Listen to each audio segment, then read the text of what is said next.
Welcome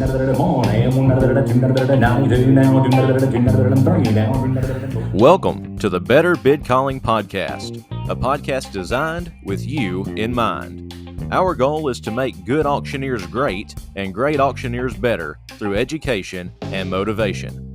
Join your host, champion auctioneer Joshua Houston, and his award-winning and industry-leading guests every month to learn insights and tips regarding the auction contest and the auction industry so you too can proudly say, sold!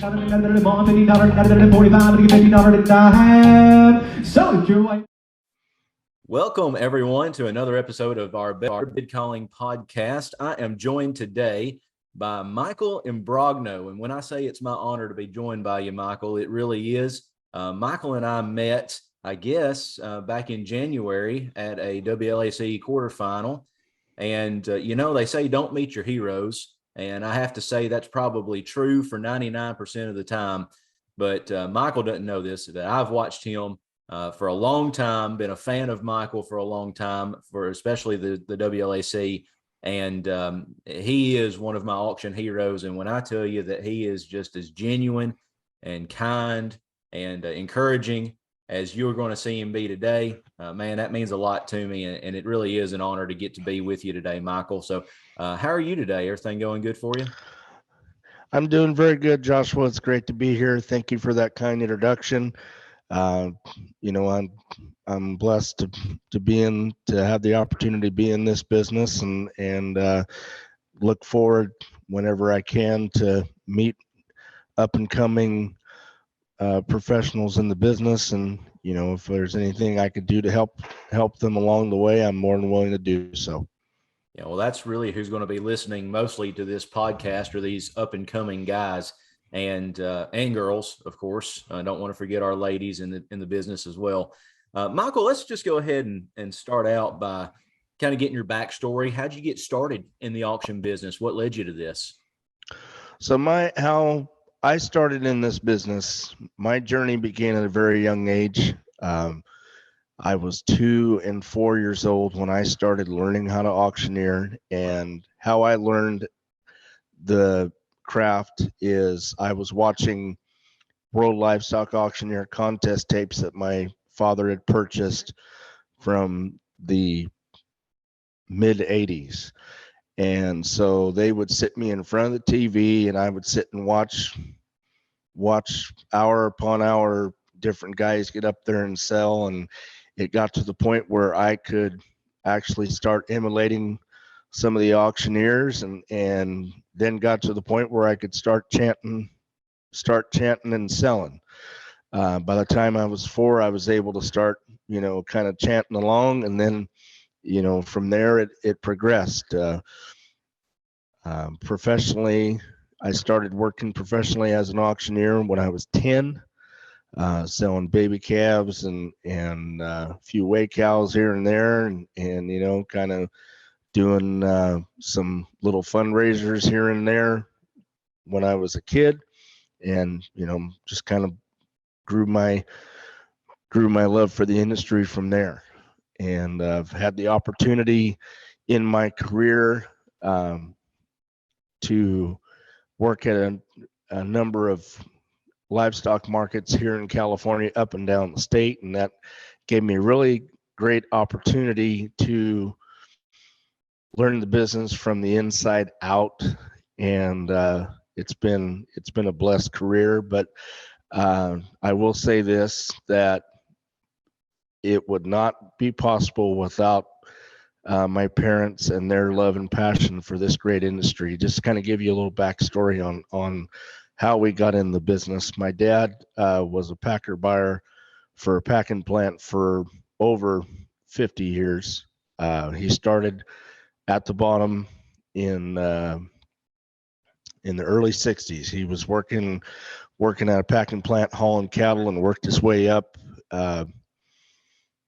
Became a cattle buyer in the mid 60s and bought cows from the mid 60s till about 1987, fall of 87. So in November of 87, my dad and my mom, we leased a couple cell barns here in California. and did that for about 5 or 6 years. And then my dad had an opportunity in 1992 to build his own livestock market, and he ran that successfully until the summer of 2001. And he sold the market and then went back to buying cows for another 21 years for a packing plant here in California called Coelho Meat, which is Central Valley Meat Company. And he did a great job for them. Sadly, he recently passed on, and miss him every day. But,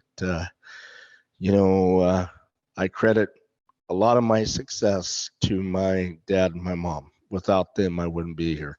Yeah, I think a lot of us can say that for our parents. My dad is an auctioneer, and had he not, gotten me started in that business and let me have a microphone every now and then, I definitely wouldn't have been where I am today at all with that. And I've loved learning about your dad over the past couple of days. I did not know your dad, but like you said, with his recent passing, and we want to send our prayers to you and your family on that. I greatly appreciate that. It's definitely been hard, been a challenge, but you know what? He wouldn't want us fretting over anything. He wants us to keep on going and keep moving forward. Amen. So God is good, and not everybody gets to grow up with a daddy, and not everybody gets to grow up with a daddy like yours. So that's wonderful, and we're thankful for that. But you mentioned him and owning the sale barn and growing up in kind of the livestock side of things.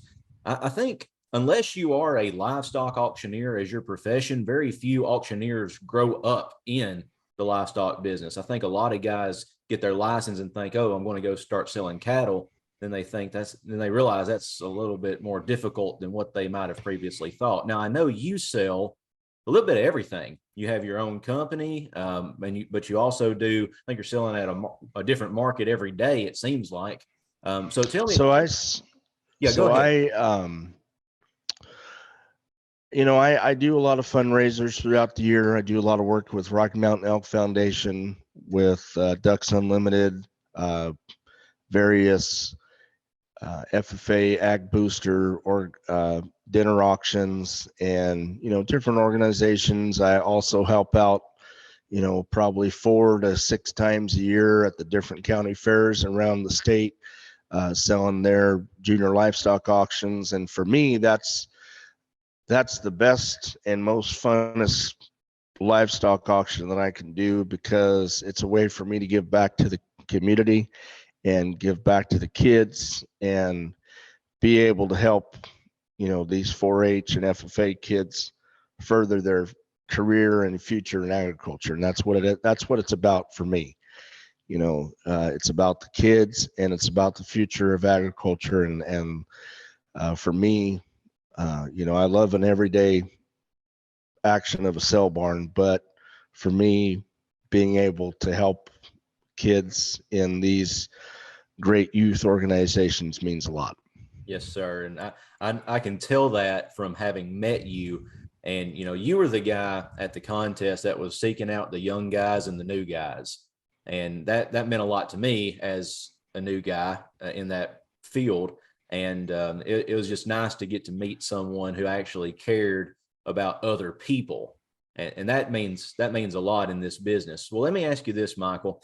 We talked about livestock auctions today. I've been trying since we started this podcast to get a tried and true livestock auctioneer on the podcast to talk about livestock auctions.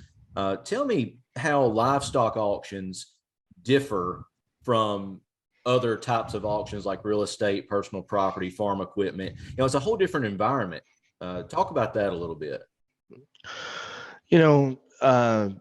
Livestock auctions, they differ from most auction professions in the industry. And the big reason is because livestock auctions, there's a lot of work that goes into a livestock auction way before an auctioneer gets behind the block and gets to selling. the easiest part for a livestock auctioneer, whether you're an actual auctioneer or you're owner auctioneer or, you know, you're a field rep or whatever, the easiest part for that person is getting behind that microphone. The hardest part, and the part that means the most about this business, is being able to develop and establish these relationships with your sellers, because without your sellers, you don't have your buyers. Right. And so there's a lot of work that goes into that, into establishing trusting and long lasting relationships between your producers. And, you know, you have to have a good relationship with them. You have to have a good rapport with your buyers. But, you know, a big thing about this business is, yeah, it's a customer service business, but it is largely built on trust, integrity, honesty, and being able to provide a good service to your buyers and your producers. Right. So for me, it's all the things that lead up to getting behind that mic is what differs from all these other aspects of different auction industries. Because for me, you know, being in this business, you know, when young guys start out in this business, they want to sound good. They want to worry about their chanting, and, you know, they want to, you know, get up there and sell and call bids. That's all well and good, but you've got to, in this business, you need to lay down the groundwork and build the foundation and start at the bottom and work your way up. Mm-hmm. You know, you've got to learn every aspect of a livestock auction from the inside out, whether it be, you know, working the ring, sorting cattle, pinning cattle, consigning, you know, loading, unloading trucks, you know, and then here and there getting an opportunity to get behind the mic and sell a little bit.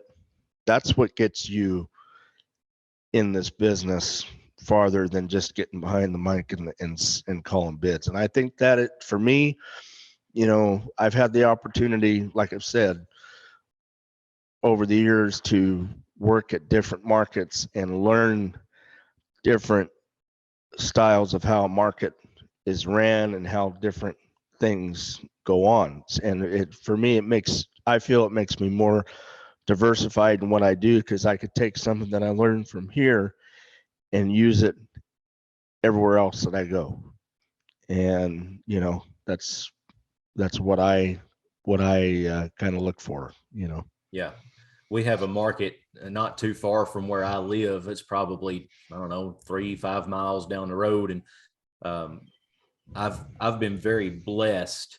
I did not grow up. I grew up in livestock. I grew up in cattle and hogs, and we have sheep now. And but I didn't grow up working in a sale barn.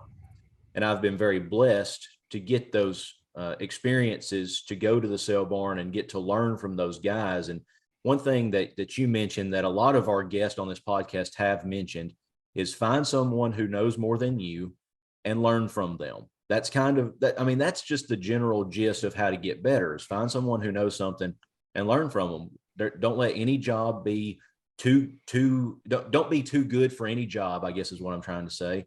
Be willing to do anything, do it to the best of your ability, and just get out there and learn.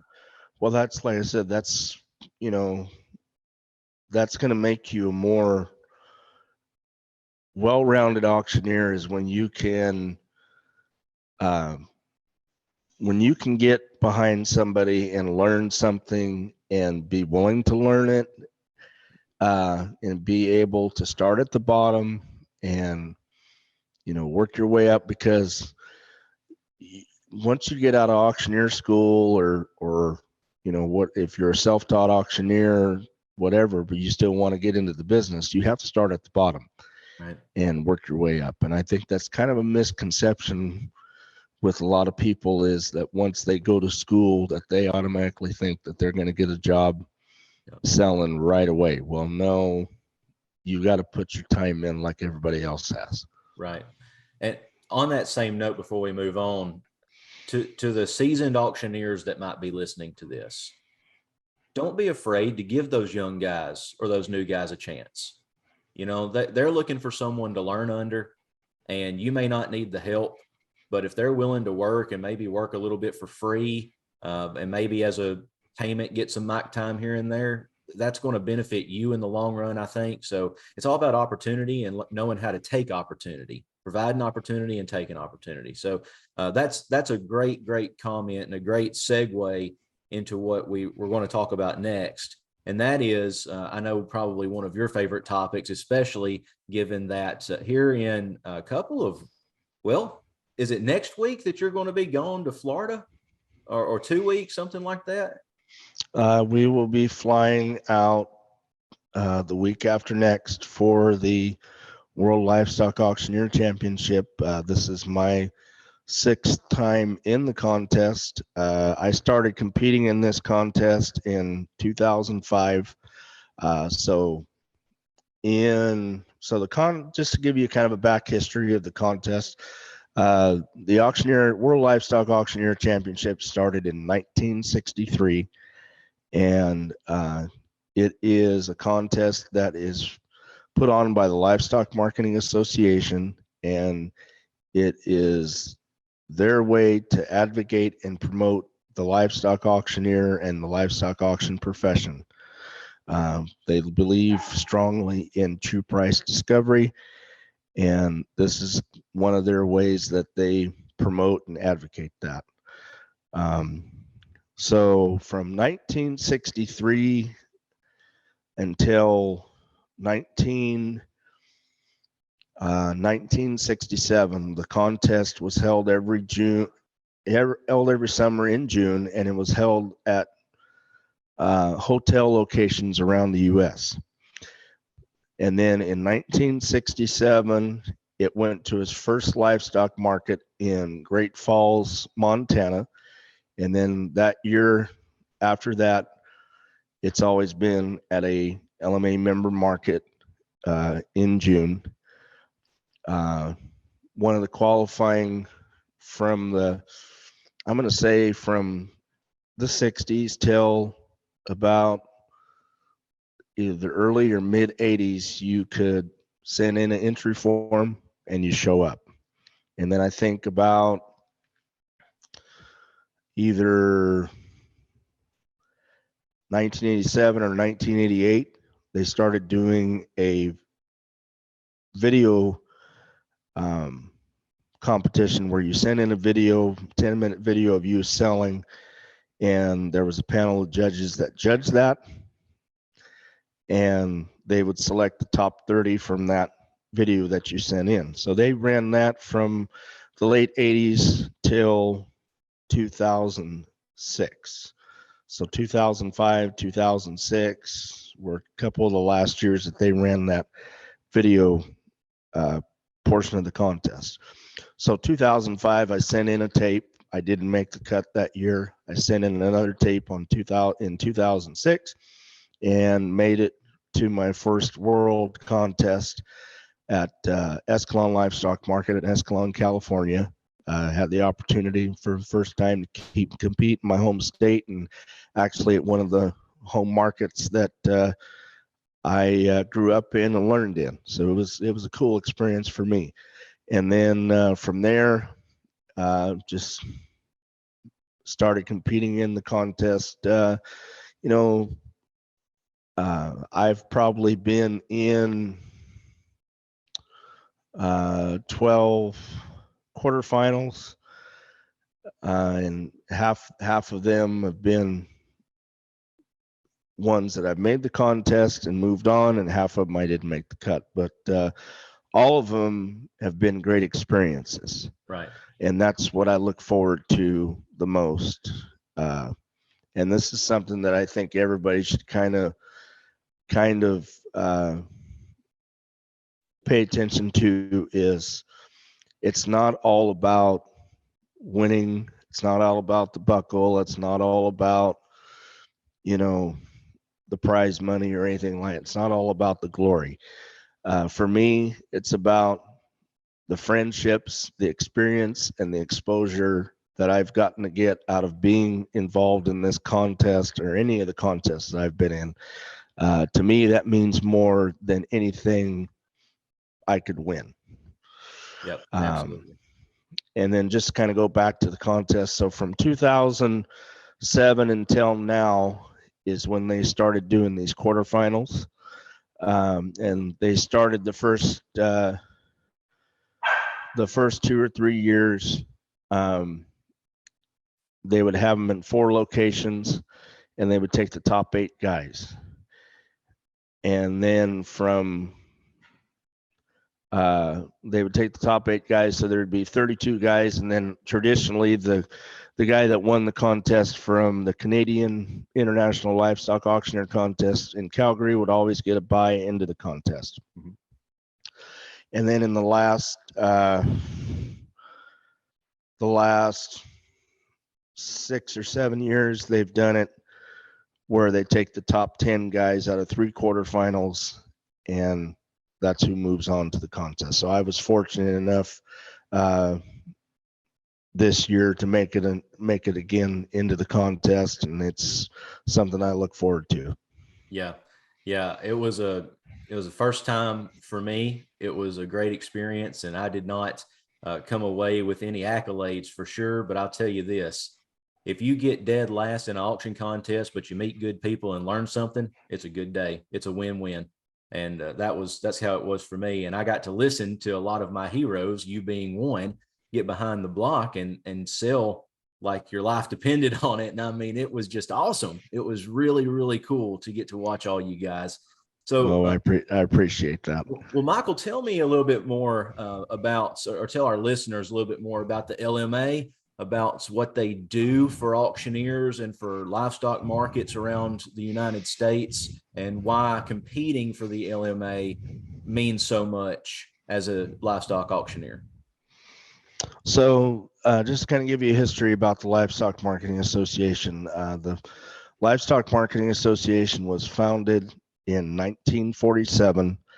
It is a national member-led association. The LMA represents over 80% of all viable weekly selling livestock auctions in the United States. The LMA is a strong advocate of the livestock marketing industry. They provide a voice on state state and federal legislative and regulatory issues. When it comes to livestock auctioneers, the LMA is a strong advocate of the true price discovery marketing at auction, and has strongly promoted they have strongly promoted that through the World Livestock Auctioneer Championship. And to be in this contest, it is quite an accomplishment to make it into the top 30, and even being at a quarterfinal is quite an accomplishment in itself for guys that are starting out in this business and wanting to, further their career. It's a great platform to promote the livestock auction industry. Yeah, absolutely. The LMA, one thing that I did not realize for a long time until I actually got more into it was what they do in that legislative and regulatory system with the federal government. People don't realize how many issues there are in the livestock industry overall, particularly cattle, but all of livestock, and how much the LMA is there knocking on the doors of our senators and representatives, making sure that they are making decisions that are going to benefit the producer and the buyer for that matter too. They really do work hard. And one way that you can see that is, if you're interested, go to the LMA convention, watch the WLAC, but go to the convention and learn about these issues. Michael, let me ask you one final question before we get into our rapid fire questions. We've already talked a little bit about why you compete in contests, which is mostly exposure, better your craft and try to help other guys. And I appreciate that. But when you have a contest coming up, especially one as big as the WLAC, you're gunning for that buckle. I know we don't do it for the buckle, but if you don't really want to do well, why enter, right? So we're looking forward to that. But how do you prepare when you have a contest coming up? When it comes to a livestock auction contest, I try to establish what the market is at where I'm going and really pay attention to their market for a good month or two, just to really see what the cattle are bringing back there or what I'm selling, that way when I get back there, I've got a good idea. Granted, most of these deals, they'll start your own cattle, but it gives you a good idea to be kind of knowledgeable of what you're going to be getting into. When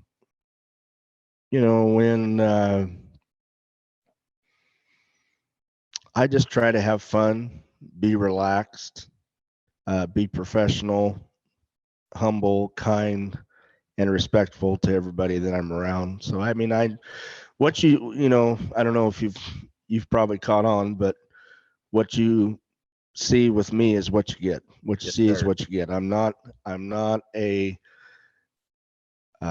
arrogant person by any means, and I don't try to carry myself. I try to carry myself with a kind, humble, and respectful manner, and I try to treat others as I would want to be treated. Yeah. I mean, that's what I've learned the first time I met you, and we've seen it today.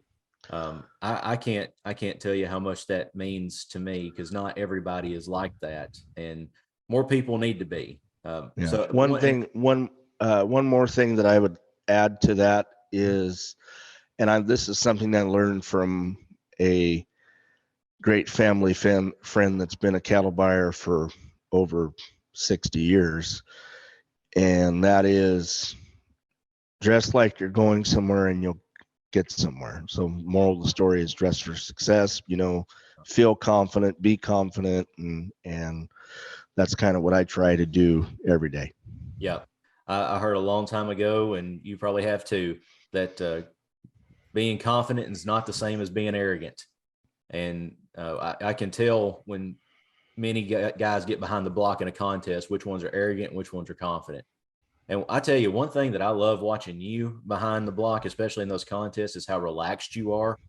It's just another day at the office. And I think if these guys can get their nerves in order, these younger guys who are competing for the first time, I was at the Mule Day contest and had a young guy come up and he was like, "Well, how'd I do?" I was like, "Man, I thought you did pretty good, but could you tell me what you sold your items for?" He's like, "No, I have no idea what they brought." I was like, "Yeah, you get up there and black out.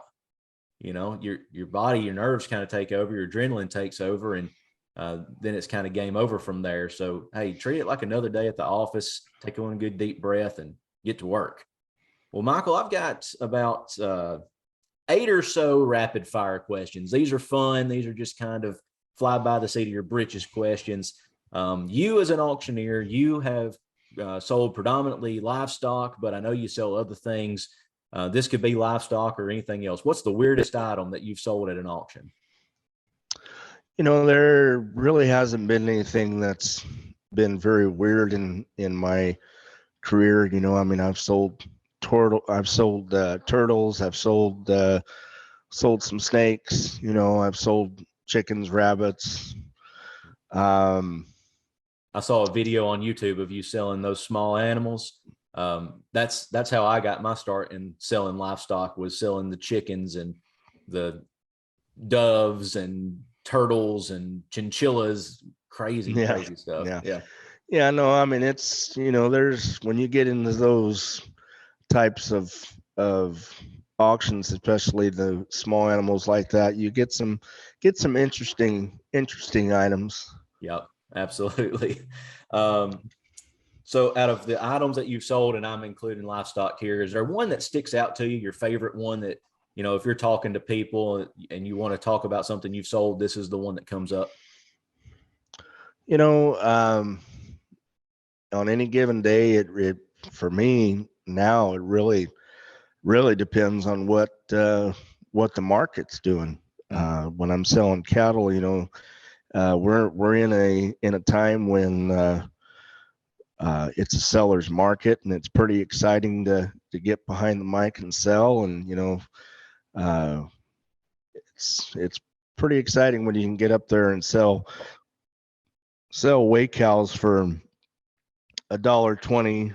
Yep.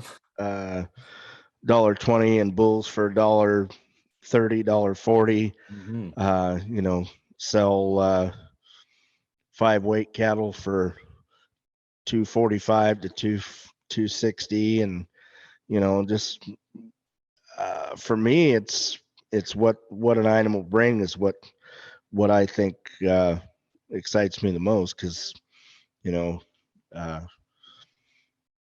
I mean it's pretty exciting times when you can sell these cattle at what we're selling them at right now. Yeah.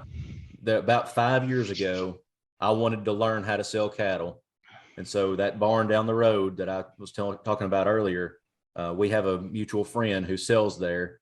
And I don't know, I don't want to embarrass him, so I'll leave his name out of this, but he invited me to come sell weigh cows, which, I mean, I didn't know. I grew up going to sell barns and whatnot, but I didn't know nothing about selling anything. And he'd start them for me, and we'd sell weigh cows between, the average 45 to 65 cents a pound, just typical for that time. And then he invited me to come back and do it again. And this has been since January. And I've learned a little bit more and knew a little bit more and knew how to keep up with the market, basically. And last week we sold, and I mean, I'm in Middle Tennessee. It's a different market out here than it is where you're at in California or any of our Midwestern guys. But we had a knockdown, drag out, awesome slaughter bull. And I think it was over a ton. But he brought $1.34, I think, $1.30, $1.34, something like that. I didn't know I could count that high selling cows. I mean, it was a lot of fun. So that's awesome. Michael, go ahead.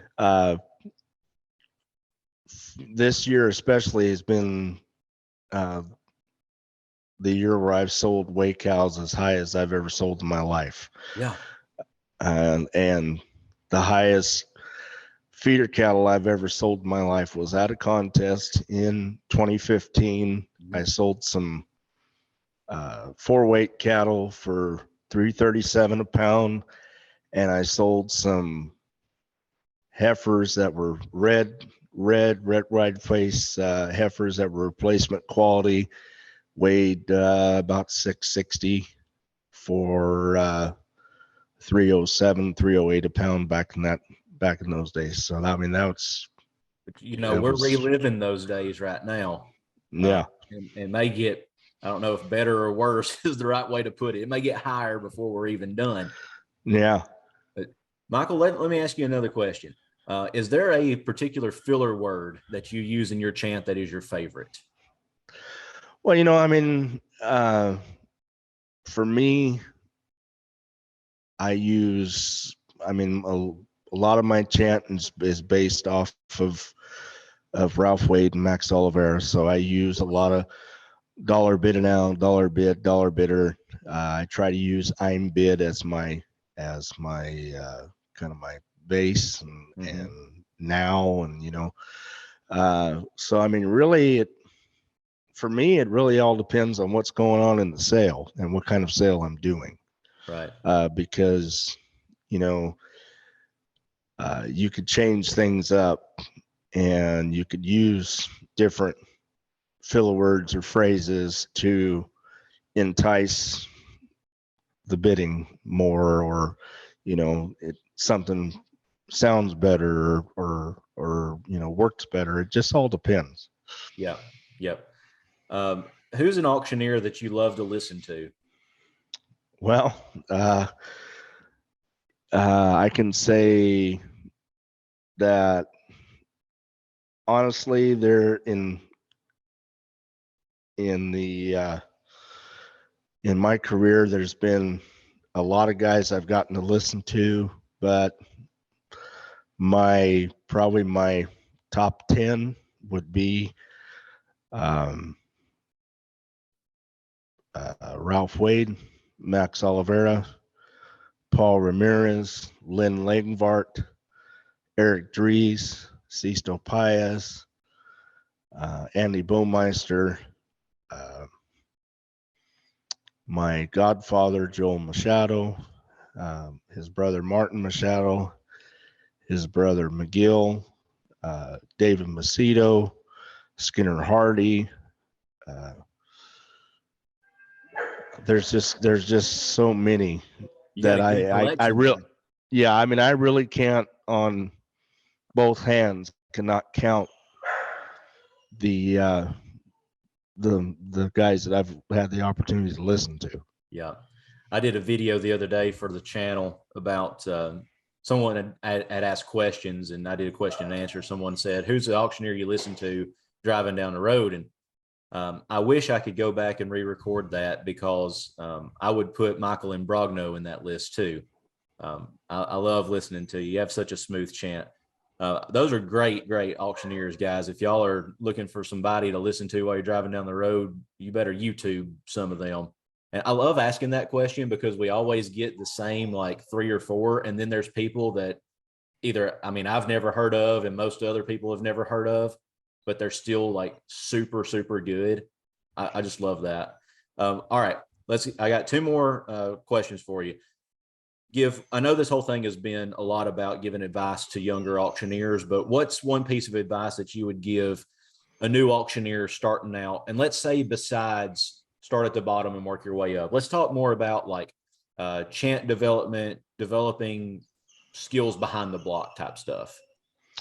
Well, I would say, don't worry so much about how pretty your chant needs to sound, and focus more on the numbers and soak up as much knowledge as you can about the business, because all that correlates into making you a better auctioneer, especially in the cattle side of things, every aspect of a livestock auction. And don't worry so much about your sound, because that comes later. Mm-hmm. So everybody wants to go 100 miles an hour. Everybody wants to sound pretty. Speed comes later. Right. Sounding pretty comes later. Focus on the job at hand. For me, being in this business, if I was to hire somebody, I want the guy that, if I have to leave or go somewhere and leave that person on the block, I want them to be able to do just as good a job as I can for my consigners, because without my consigners and my buyers, I'm out of a job. So I want the guy that knows what time it is and knows how to work well with his buyers and his sellers. Yeah, that's great advice. Michael, one last thing, and I hope I don't embarrass you by asking you to do this. Let's would you mind if we heard you sell something? Could you sell us Sure. a 800-pound steer one time? All right, guys, here we go. Right there, you can talk about a good set of black cattle, guys, that weigh 870 pounds. Right there, guys, good set of yearling cattle. All right, sir. Right there, we're going to go $9. All right, I'm going to go $9.70 now, 2 and a high, $79, 2 and a high volume. It's 70, money down, now 1, now 2, and 172, 3, 4, 60, 6, 77, 8, 9, 80, 180, high, 80, here, high, 1. 181, 1 high, 1 high, 2, 2, 75, and 2, 2, quarter, 182, and a quarter and a half, 182, 2 and a half, 75, 3, quarter, 183 and a quarter, 3, half on 350, 75, 4, 184, 85, now 4, 184, 10, now 14, 25, 35, 184, 35, now 50, 60, 75, 475, 85, 485, 5, 10, 185, 10, quarter now, quarter, all done, 185, 10, 5 and a quarter to 9, sold them to you, 185, 10. Right. Good job, brother. And those of you who are listening, I want y'all to pay attention to what he did now. He used almost every number bracket in the book. He went by ones. He started by 2 and a halves, and then went by and dropped it to ones, and then by quarters, and then the 10-15 split. And I mean, I've just got goosebumps, Michael. That was awesome. Thank you, man, for being on with me today. Thanks for giving me some of your time, and our listeners. It's been a wealth of knowledge, and we appreciate you. We're all rooting for you here in a couple of weeks. Go down there in June and kick tail. I got about 10 of you guys that I'm just rooting for, and it's killing me because I love you all and I want you all to do so well. I want you all to win, but it's going to be awesome to get to watch you, and I'm just so proud of you to get to go. Well, I greatly appreciate the opportunity to be here with you today and visit with you. I think what you're doing with this podcast is great, and I think we need more of it in this industry. So, again, greatly appreciate the time to be here with you. Yes, sir. Well, I appreciate you. I hope you have a great rest of your day. And guys, once again, this has been your Better Bid Calling podcast. If you have someone that you'd like us to get on, comment below and let me know. Well, I'll try my best to get those lined up. And we have many more champions and industry leaders coming your way every month with our podcast. So with that, guys, we will call it a day, and we'll see you, Lord willing, in the next one.